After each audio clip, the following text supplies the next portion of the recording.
इतिहास गवाह है, युद्ध कभी बता कर नहीं आता, वो बस आहट देता है। आज 2026 में वो आहटें चीख बन चुकी हैं। यूक्रेन के मोर्चे पर 10 लाख से ज़्यादा सैनिकों की बलि चढ़ चुकी है और मिडिल ईस्ट की मिसाइलें अब सीधे ईरान और इजराइल के बीच बरस रही हैं। दुनिया दो गुटों में वैसे ही बढ़ चुकी है जैसे 1939 में थी। लोग पूछ रहे हैं क्या तीसरा विश्व युद्ध होगा, लेकिन कड़वा सच ये है कि शायद इसकी शुरुआत हो चुकी है, बस युद्ध का चेहरा बदल गया है।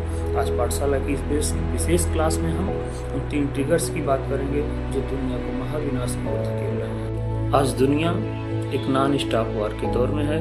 इसके 2 मुख्य केंद्र हैं। एक नंबर पर है यूरोप का मोर्चा।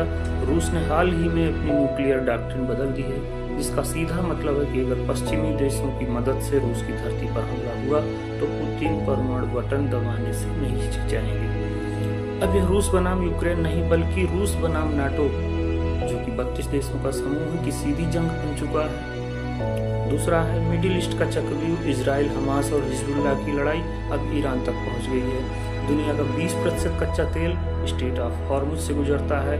अगर यहाँ युद्ध बढ़ा तो भारत समेत पूरी दुनिया में पेट्रोल 300 रुपये पार कर सकता है और ग्लोबल इकोनॉमी क्रैश हो जाएगी।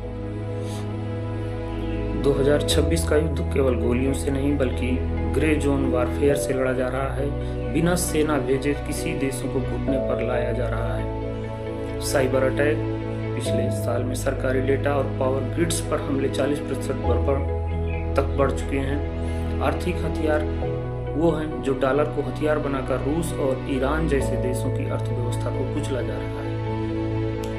एआई और ड्रोन के सहारे अब हजारों सैनिकों की जगह एआई गाइडेड सुसाइड ड्रोन्स तबाही मचा रहे हैं, जो पलक झपकते ही शहरों को खंडहर बना देते हैं।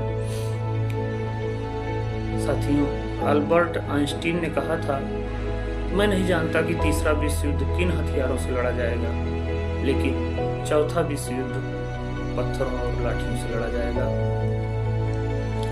आज हम एक ऐसे मोड़ पर खड़े हैं जहां एक छोटी सी गलती पूरी मानव सभ्यता को पत्थर युग में वापस भेज सकती है।